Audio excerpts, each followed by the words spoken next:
warahmatullahi wabarakatuh dan selamat pagi. Perkenalkan, nama saya Bonifasius Senapang dengan NIM 2204411830 dari kelas 2E.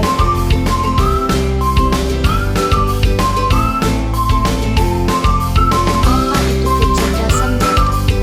Kecerdasan buatan atau AI atau biasa disebut dengan Artificial Intelligence adalah kemampuan komputer atau robot yang dikendalikan oleh komputer untuk melakukan tugas-tugas yang biasanya dilakukan oleh manusia dengan kecerdasannya untuk memecahkan masalah. Contoh kecerdasan buatan dalam media sosial.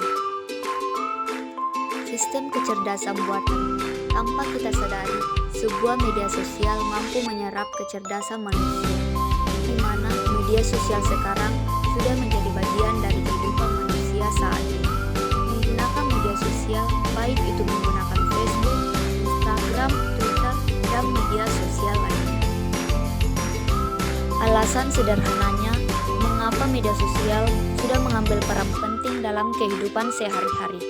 Banyak remaja ataupun orang dewasa menyukai aktivitas online di media sosial karena memudahkan interaksi online melalui teknologi yang praktis yang bisa digunakan di mana dan kapan pun.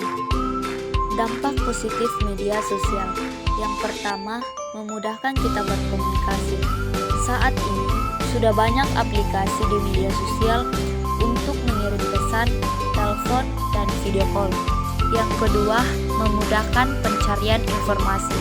Sebelumnya, pencarian informasi cenderung terbatas dan memerlukan waktu yang cukup lama dalam mencari informasi. Berbeda dengan sekarang. Dengan adanya media sosial, kita bisa mencari informasi apapun dengan cepat.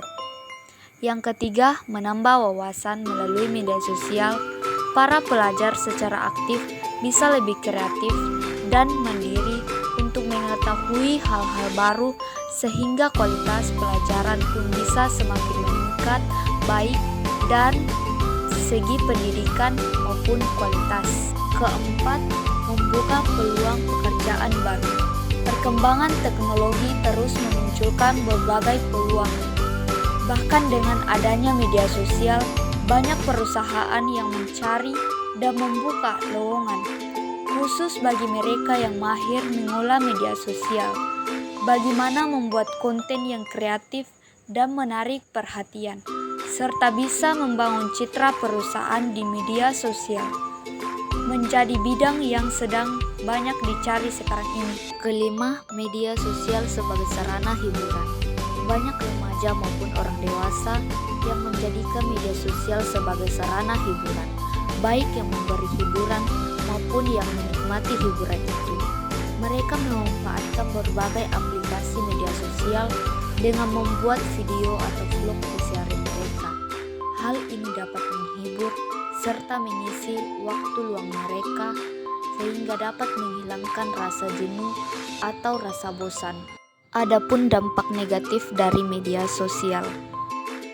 Yang pertama, depresi atau kecemasan yang berlebihan. Menggunakan media sosial terlalu sering sehingga mengabaikan kehidupan sosial maupun interaksi dengan orang lain dapat meningkatkan risiko gangguan mental seperti depresi. Karena setiap manusia memerlukan interaksi sosial secara langsung untuk menjaga kesehatan mental, komunikasi tatap muka dengan orang yang benar-benar peduli dengan kita lebih efektif meningkatkan suasana hati. Yang kedua, FOMO adalah istilah yang menggambarkan adanya kecemasan ketika kita ketinggalan berita atau tren yang sedang viral. Orang yang FOMO biasanya takut ketinggalan hal-hal tertentu sehingga memicu kecemasan. Orang yang FOMO akan membuka media sosial setiap saat untuk melihat pembaruan sehingga mengganggu aktivitas sehari-hari dan menurunkan hubungan di dunia nyata. Yang ketiga, membandingkan diri dengan orang lain. Melihat foto, pakaian, makanan, atau bahkan video liburan orang lain yang diunggah di media sosial tak jarang membuat sebagian orang merasa minder atau rendah diri. dan tidak puas dengan yang sudah dimiliki, sehingga menimbulkan kecemasan dan membandingkan diri dengan orang lain. Yang keempat, konten negatif. Konten yang berbaur negatif seperti pornografi dan lain-lain yang mengandung unsur sara seringkali bermunculan dan sulit untuk difilter atau dikendalikan oleh pengguna media sosial. Hal ini sangat tidak baik jika dikonsumsi oleh remaja, orang dewasa, dan anak-anak di bawah umur. Demikianlah video penjelasan saya mengenai contoh kecerdasan buatan pada media sosial. Kurang lebihnya mohon dimaafkan. Assalamualaikum warahmatullahi wabarakatuh.